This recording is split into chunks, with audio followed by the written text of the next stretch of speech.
Mr. President, we don't have much time, I'll go straight. So I will start with the Italian scenario.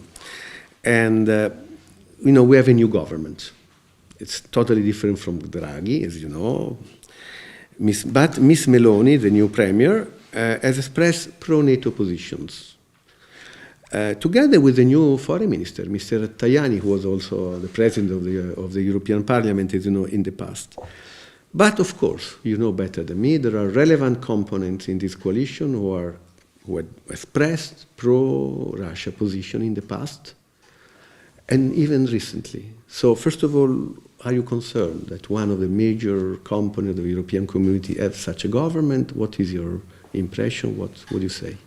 Поки що у мене немає ніякої реакції на дії, окрім позитивних, на дії нового прем'єр-міністра. У нас була одна розмова по телефону, вона запевнила, що вона повністю підтримує Україну, а вона проти російської агресії, вона бачить Україну в майбутньому в альянсі. Тож ці позиції мені в цілому в альянсі, в Європейському Союзі, вона підтримує майбутнє України.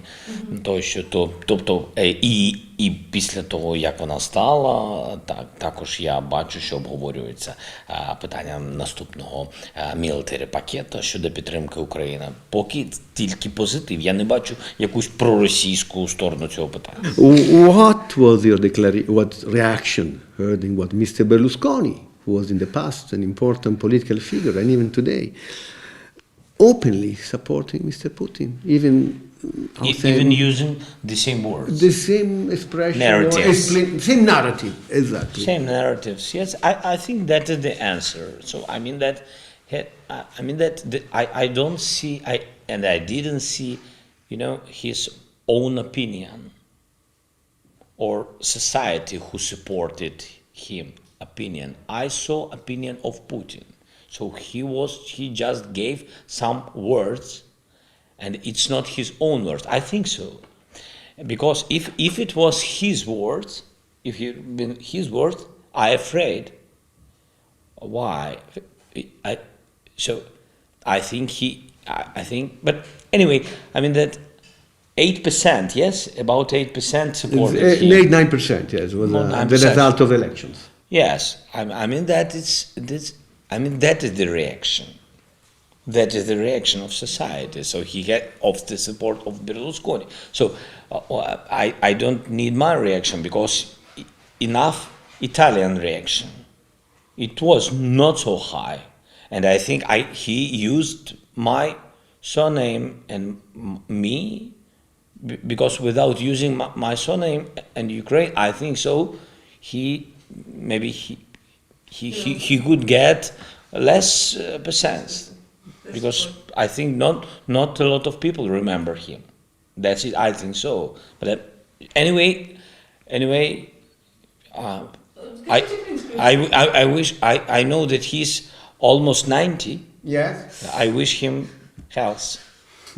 Mr. President, but exactly declaration by Mr. Berlusconi, as you know, Mr. Salvini, the leader of the Lombard League, was, even went around with Putin image on his shirt.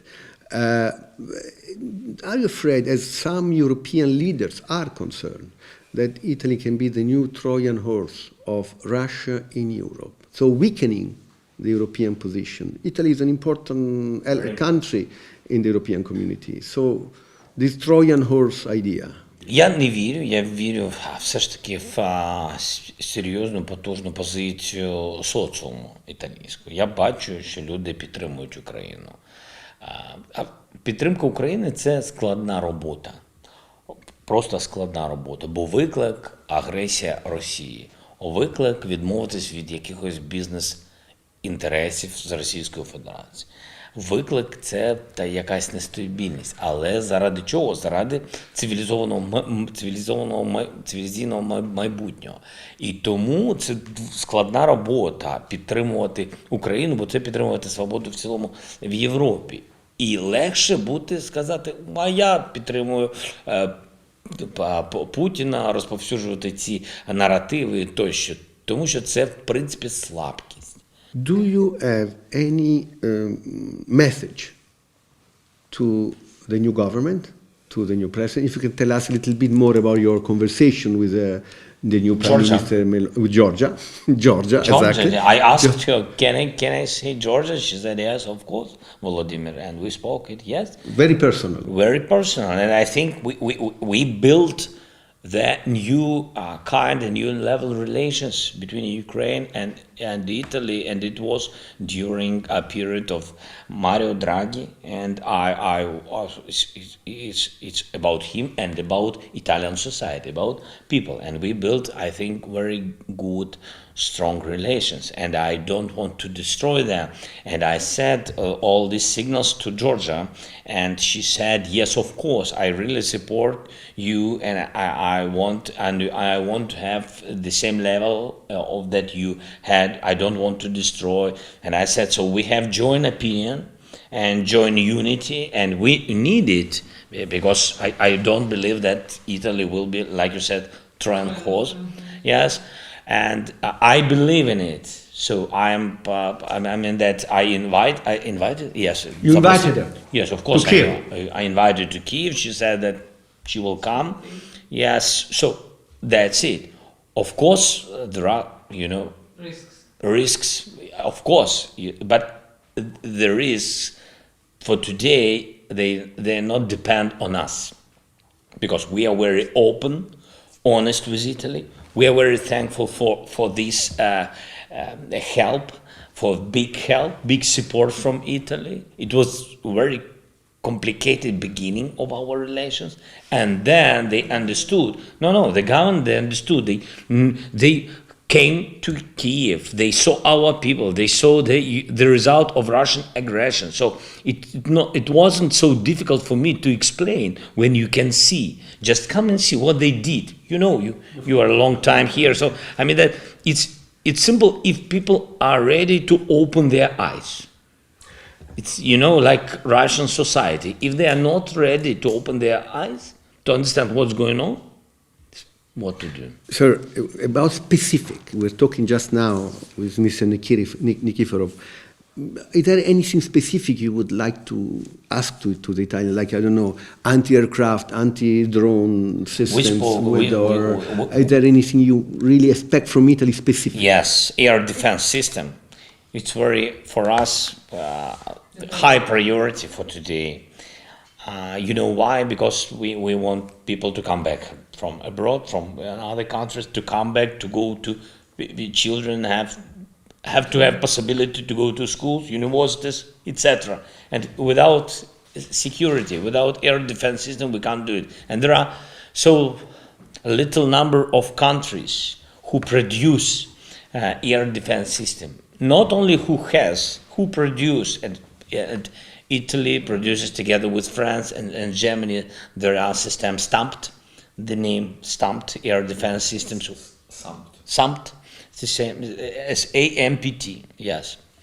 And so I mean that we very need.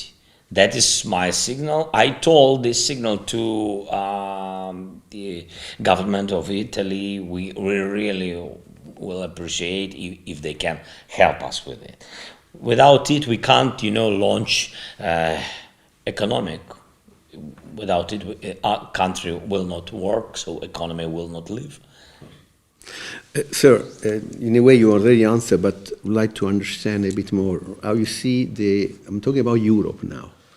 European Union is divided, there are different, Germany is different from France and from Italy now.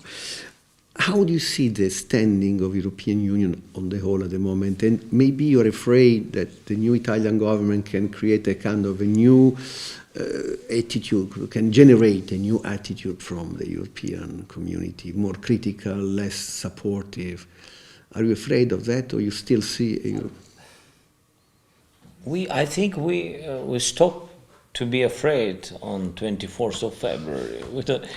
I think so. We don't afraid. We don't have time to be afraid. We don't have time to discuss a lot. That's why we changed our attitude to a lot of things, to friends or partners. This, different. Even sometimes small country can be bigger than big country. So everything with this war changed, and you have fight for relations. I think for good relations, you also have to fight each day. Yes, it's not on the battlefield like with aggressors. It's on the diplomatic field. You have to fight for this, and for sanctions, for diplomatic support, for resolution in United Nations. So for everything you have to fight and not to be afraid, not to lose time. It's very important. And I think you are absolutely right. Germany is different, France, Italy. But sometimes we have to save the world. You have to find a reason why people were different, why leaders were different, nations and countries were different, have to join. And I think the war has pluses and minuses.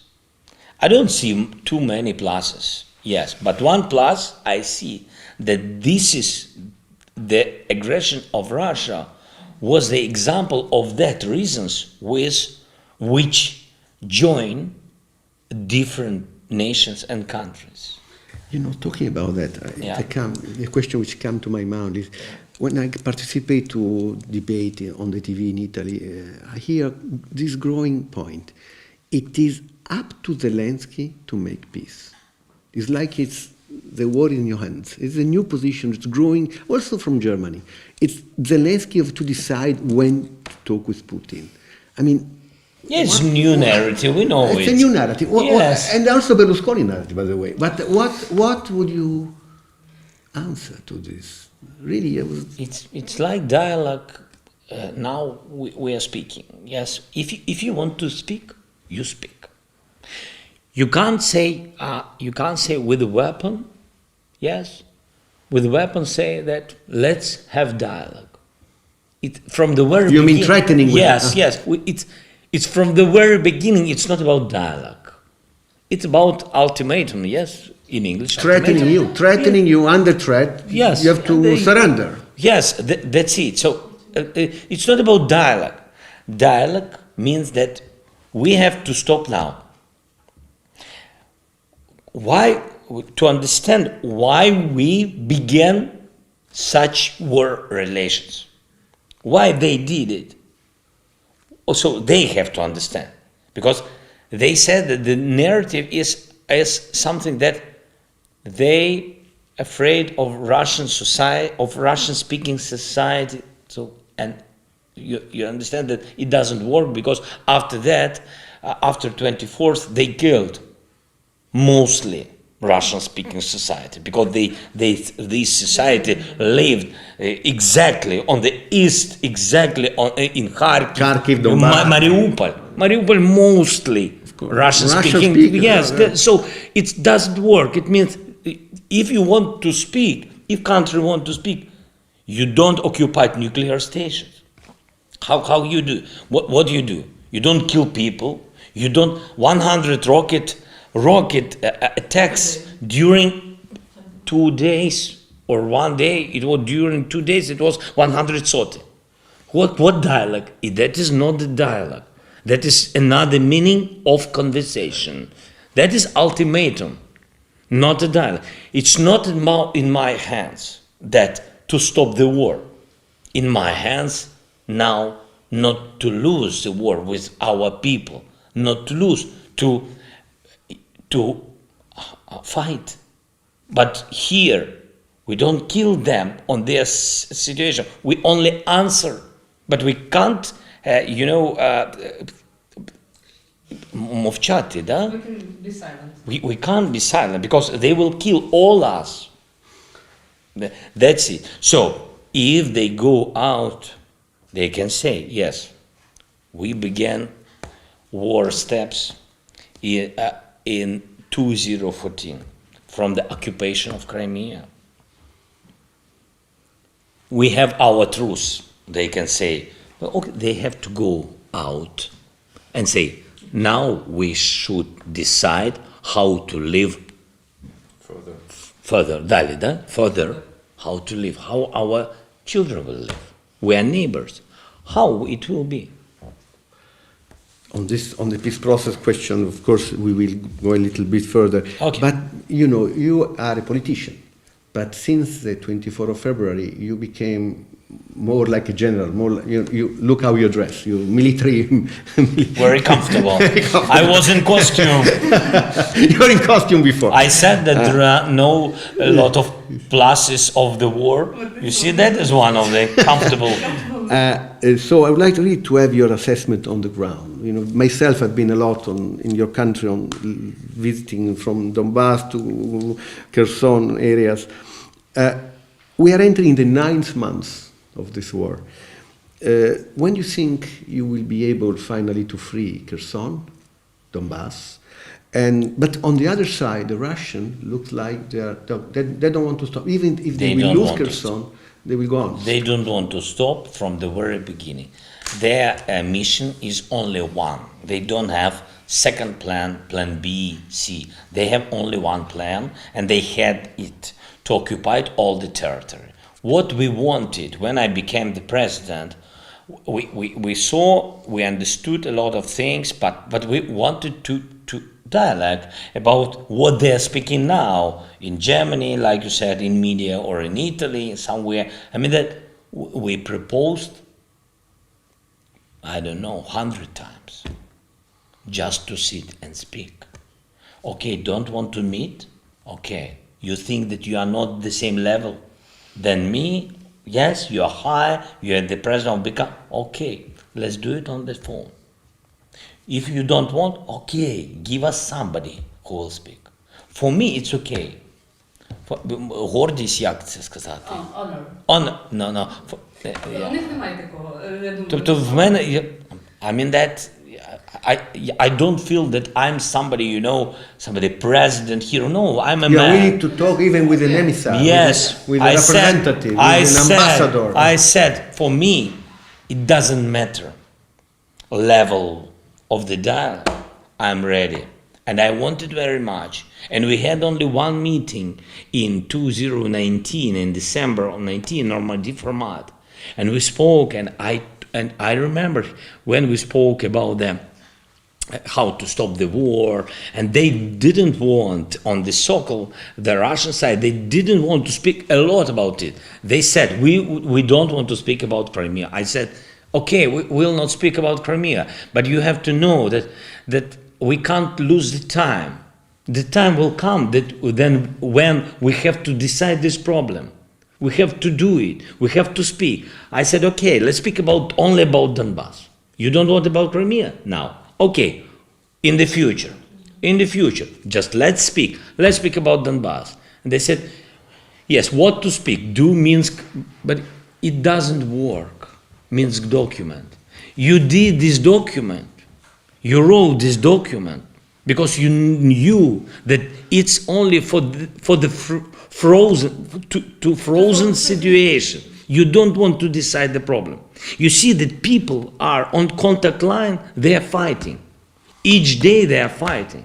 And now we are talking about the period before this last attack, before the last war. We are talking about 2018, 19, 20. Yes, that's it. And they didn't want to have dialogue. They said only ultimatum.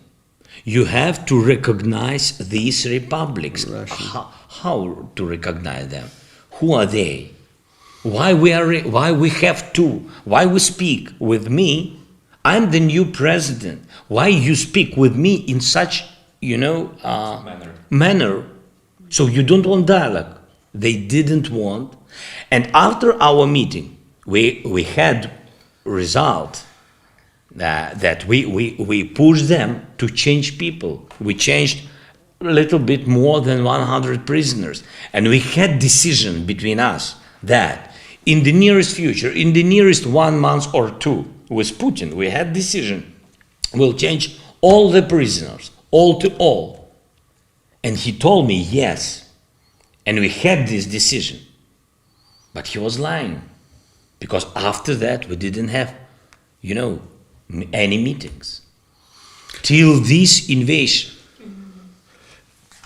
Again, on the ground, Kherson. What do you think will happen? You think we'll be able to free it? Oh, of course we'll be able. But I mean, That it's very difficult because the price are people. We don't have such attitude to people like Russian. For them, it doesn't matter how many people will be dead tomorrow. Yes, will die tomorrow. For us, it's very important. We can't just push people go there and die.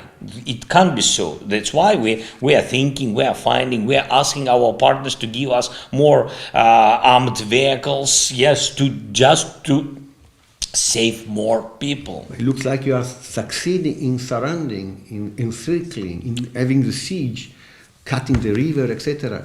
So don't you have any forecast? When do you think that will be over? You'll be able to enter Kherson? I don't see that they are running out of the Kherson. I see them, no. I think that is, information attack. Yes. For us, I don't want to say all the secrets, for us to come there to take off from some dangerous places, more people, and to go there. I think that was their information attack.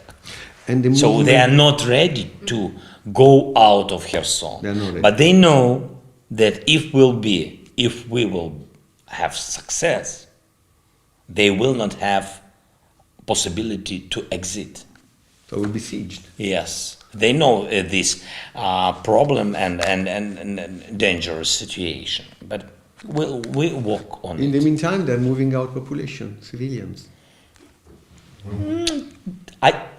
Not too much. I think that 25,000. That is theater. Theater. The most tough soldiers, they are on the places. All of them. Nobody get away. We see it, and don't believe them. Sir, a little bit on the atomic question. Just yesterday, there was this flurry of conversation by phone between Minister of Defense Shoigu from Russia to Austin, to the Turks, to the French, to the British, the same Minister of Defense. And they're talking about this dirty bomb. I saw already your reaction, but please, it will be very important. This is the first real interview we have with foreign press on this question. We'll really listen to your reaction on this question of the dirty bomb and about the threat of a real atomic situation from Russia. Okay, in this case, it's a very sensitive question. I will speak Ukrainian, to be understandable, yes? По-перше, я вважаю, що це вочевидь залякування з боку Російської Федерації. Ми вважаємо, що залякування може бути порожнім, тому що вони готують якусь ту чи іншу провокацію. Вони можуть дати ті чи інші удари, як цими дронами, ракетні удари по відповідній інфраструктурі, для того, щоб потім сказати, ми били по цій інфраструктурі, тому що там щось виготовлялось. Знайти виправдання своїх ударів або окупації, захоплень, виправдання тут дві речі, для міжнародної спільноти, а також виправдання для свого внутрішнього суспільства, бо вони їх постійно накачують, що у нас готується якась ядерна зброя, ми не розуміємо, про що вони, і вони це пояснюють постійно своєму суспільству. І тут важливо, ми звертались нещодавно знов до пана Гроссі, до речі, який приїжджав з місією МАГАТЕ на окуповану атомну станцію, Запорізьку атомну станцію, і тут також ми зараз запрошуємо Гроссі поїхати на ті об'єкти нашої важливої, нашої критичної інфраструктури, до речі, про які натякають Російська Федерація, і ми хочемо, щоб місія терміново виїхала, перевірила всі наші об'єкти, про які говорить Російська Федерація, а також залишила там своїх людей, а також залишила своїх людей і на атомних станціях, інших атомних станціях. Got your point. The possibility of Russia defeated on the conventional warfare, on the ground, at one point to use an atomic bomb, which is a big war in Europe. Do you think it's possible? The Russian defeated, having to withdraw Kherson, leaving Donbass, Crimea under threat, using atomic bomb. Я вважаю, що це не пов'язані речі. Якщо Росія вирішила застосувати ядерну зброю, вона її застосує.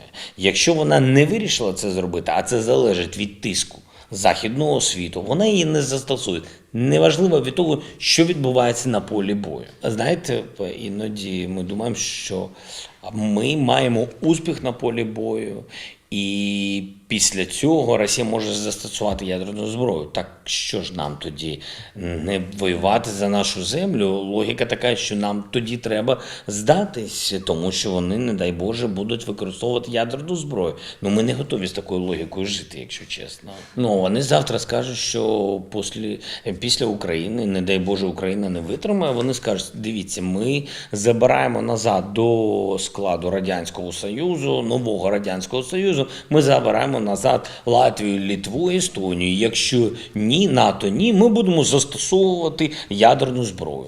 We talk a little bit now about American. Америка? We heard in the last, after Dugin daughter killed, after Kerch, we heard some kind of indirect criticism on your secrecy, on the way in which you act. I mean, do you feel the American support still the same, or a bit of pushing you in some direction, pushing you to be more open towards them? The question is, how is the relation, the military connection, the military relation between America and Ukraine? Do you feel any problem growing or not? Є меседжі, які занепокоюють нас. Вони, мені здається, політичні, тому що вони звучать упродовж цього виборчого процесу, який в Сполучених Штатах Америки, щодо зниження підтримки України і тощо. Це можливо, я вважаю все ж таки, що це передвиборчі кроки. Будемо принаймні в це вірити. Що стосується підтримки Америки, двопартійна підтримка вона є, зберігається, і в Конгресі повна у нас підтримка зберігається. А вже ж, якщо буде перезавантажена політична атмосфера, може щось змінитись. Подивимось. But of course there is a big ghost, Trump. Trump is there. And there'll be elections, there are midterm elections soon, and then big elections. That concern you, the return of Trump to power? В будь-якому випадку це вибір людей, американських, і моя думка ніяк на це не вплине. Це перше. А друге, я скажу так, що Байден допомагає нам більше, ніж було до нього. Але при цьому я не можу звинувачувати зараз Трампа, тому що при ньому повномасштабного вторгнення не було. І тому я не знаю, як би він реагував. At the beginning of the war, in March, let's say, meeting in Istanbul, there were more conversation, more news about a possible dialogue between Kiev and Moscow, between you and Putin, than in the last months, definitely today. The peace process looked much far away than at the beginning of the war, paradoxically. So, first of all, do you see at the moment any possibility of diplomatic channels, of negotiation? You already answered a bit in your previous remark, but again, do you see anything possible on the table? First of all, you have to know, I mean, that if even in Europe society, not all of don't feel it, I mean that after the result that they did here in Ukraine and how they fight, we see it each day. So and we have messages from розвідка and from our intelligence, United States, Britain, Turkey, etc. It's one side when somebody from these countries publicly something saying, and another side when we know real situation. First, they are not interested in dialogue because in dialogue they will not get the result they want. Second, the result they want is to occupy minimum. We have to recognize Crimea like part of Russia, Donbass and Donbass and Donetsk and Luhansk, like, Other region. other independent something, regions, yes? Then they want Mariupol, they want they control the sea, Azov. And Azov, yes, that's why they специально, як сказать, On purpose. on purpose give you the format of the dialogue that you can't do, Except. that you will accept, won't accept. So that is the idea, and it was the same idea before this, what was dialogue in Turkey, like In Turkey, in March. it was the same. They want to, they are thinking, what more to propose Ukrainian, what something complicated do for them not to accept, to refuse. Yeah, to refuse. They don't want. That's why they will be ready to speak when they will understand, first, that they are alone in the world geopolitical map. Second, that they can't occupy us. At that moment, they will say, we are ready. And everybody in Europe, in the world, will understand that they are ready. So for the time being, it's only force, Power. which have to stop this And isolation. and maybe open it. Isolation. And the attitude of another countries of the world, the attitude of China, everything is very important. Everything is very important. When they give such messages of using nuclear power in different directions, even China, United States, it doesn't matter what the relations between China and United States. It doesn't matter when somebody on the earth speaking about using nuclear weapon. It can't be so. That's it. And when they will feel that is big country. So when they will feel that they are in all they are isolated, the society will push their government. So on this purpose, really, this is a question that I would like to convey you as a kind of knowledge of what's happening in the European public debate, in the European discourse, and in the Italian public opinion. I remember having an interview with Mr. Kuleba, 2 or 3 times we spoke, and with the famous 16 points you proposed even when you appealed Mr. Putin for a direct dialogue in March. And there was the idea of freeze for 15 years. Remember, freeze for 15 years the status quo of Crimea and the Lugansk and Donetsk, and in exchange for Russia withdraw to the 23rd of February borders. We don't hear that anymore. Now, more and more you talk about we have to go back to Crimea, no way to compromise on territory. What does it mean? You are now today more rigid, you learn from this war, you feel more powerful. I mean, is there any way that you can be more flexible on the question of Crimea as you were at the beginning of the war? Because we saw a change. All of us, all the Ukrainians, we've been at the very beginning of the war, and we wanted to stop this war. After what we saw in Bucha, in all the cities, in Izum, after they did in Mariupol, nobody want to speak with them. With these people, because then they are not people. How you can speak with them? So it was before all of these steps, these bloody steps from their side. That was their kind of dialogue. And they proposed us such dialogue. And we are not ready for such way of speaking. That's why. Not we didn't lose the time or this possibility. They are terrorists. So let me... From aggressors, they did a step to terrorists. Another kind of the war. Another way of the war they demonstrated already. That is first reason. The second, like I said to you, that is without emotions. They don't want to see Ukraine like independent country. They don't want to see. For what? To speak with them, to say we are sorry or please don't kill us. For what? What to do? I mean that the meaning of discussion with these people, with these political leaders, there is no meaning. China. You mentioned China, yes. You mentioned China.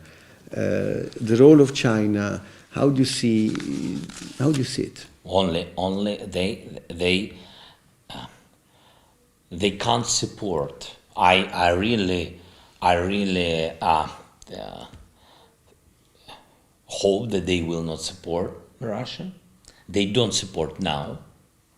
There are, some questions, some directions, some, banks, financial situation where they work together, but it's not totally, and it's very good. They don't support them now with weapon. It's also very important because China and their society, I think they began to understand. I really hope they began to understand that Russians they are mentioning about nuclear weapon, the occupation of nuclear station. It's real fact. It's not about words.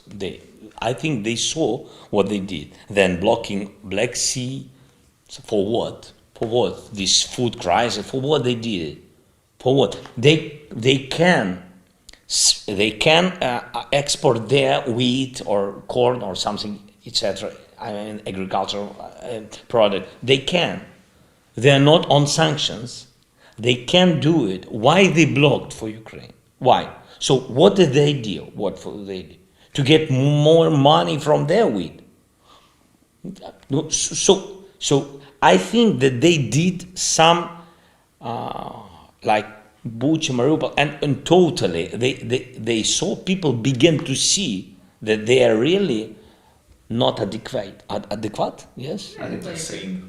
Not adequate. Really not adequate. So you still praise China for its...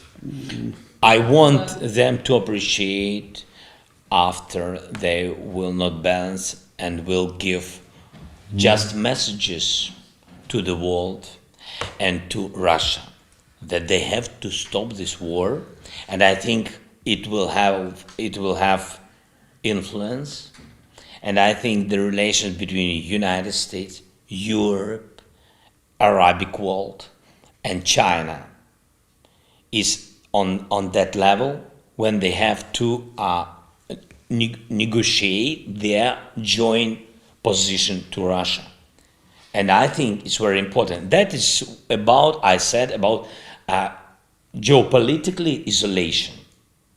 One word, Iran. One word. Iran. And the gas question. I will tell you. It's a pity, but we have to recognize that Iran sold Russia or gave, I don't know, their relations. It doesn't matter for us. Hundreds and thousands on the way of drones. They deny, but you say they deny. Tehran denied.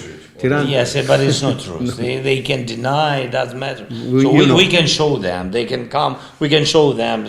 They denied when you remember when they attacked Ukrainian airplane. I mean that it was in our history when they attacked by rockets our airplane.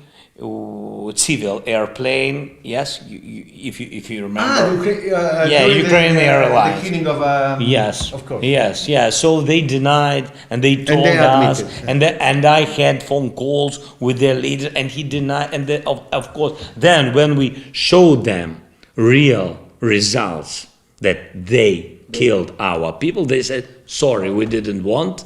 Now they denied. We said to them, stop this. And not only one time, they did it several times. So then I have a last question because it's looking me badly. Yes. And the question is, really I finish with something going back to Europe, but maybe this is the main subject which will affect the conversation in our parliaments in the next months. Gas.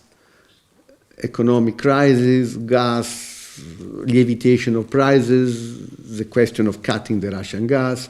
What is your message to Italian entrepreneurs who are now suffering because of the price of energy? What have to say about that? Because many people say, why should I pay for Ukraine? That's the reasoning. Because it's not. Why should I pay to It's Ukraine? not with. It's not connecting with Ukraine. Okay, good. It's very important to understand that Russians did it before invasion, 1 year before invasion. They did it, this deficit of energy on the market. They did it already. They wanted to do it. So it's not about Ukraine. First, the second one. They don't need independent Europe, independent Italy, independent, I mean that by energy. They don't need, because they want to sell and to manipulate. They don't on- want that we find alternative sources of energy. They want us Yes, to of depend course, on Russia. of course, yes, but you will find alternative.